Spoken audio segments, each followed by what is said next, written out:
नमस्कार दोस्तों, बताएंगे भोजपुरी न्यूज। उससे पहले आप चैनल पे नए हैं तो चैनल को सब्सक्राइब करें और दिल से लाइक करें। बिना समय लेते हुए वीडियो को शुरू करते हैं। अक्षरा सिंह और अमरपाली दुबे इस मामले में काफ़ी पीछे हैं। पवन सिंह, खेसारी लाल यादव, निरहुआ, जान लीजिए वजह। भोजपुरी कलाकार के बारे में उनके फैंस सब कुछ जानना चाहते हैं, जैसे कि उन्हें पसंदीदा स्टार कितने पढ़े लिखे हैं।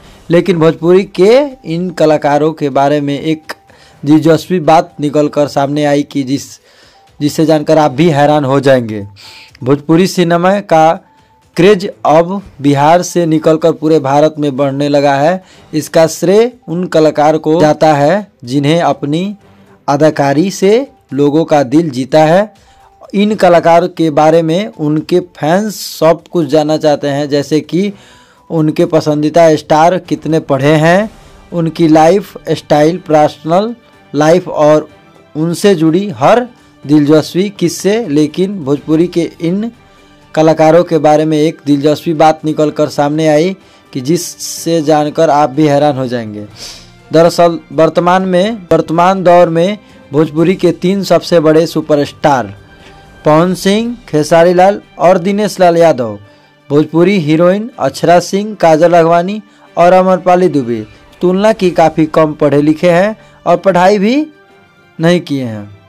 बेटियों में की मजबूरी दर्शाता है अक्षरा सिंह और पवन सिंह।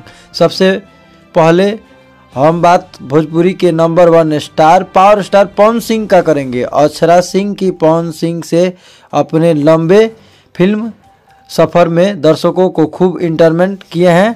पवन सिंह भोजपुरी सिनेमा के एक नए ऐसे अभिनेता हैं जिनको दर्शकों से कभी कभी अपनी निजी जिंदगी छुपाकर नहीं रखी। भोजपुरी सिनेमा के पर राज करने वाले पवन सिंह ने अपनी स्कूल पढ़ाई एजुकेशन हाई स्कूल से की। पवन सिंह ने अपनी आगे की पढ़ाई महाराजा कॉलेज बिहार से की। वहीं भोजपुरी के दर्शक अक्षरा सिंह और पवन सिंह के जोड़ी को अपने सबसे अधिक पसंद करते थे।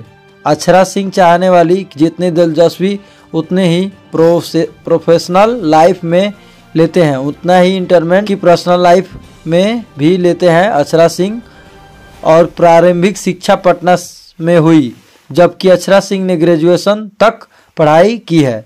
यानी पवन सिंह और अक्षरा सिंह का दोनों लोग का ग्रेजुएट हो गया है। तो अगर पवन सिंह के आप अच्छे वाले फैंस हैं तो पावर स्टार पवन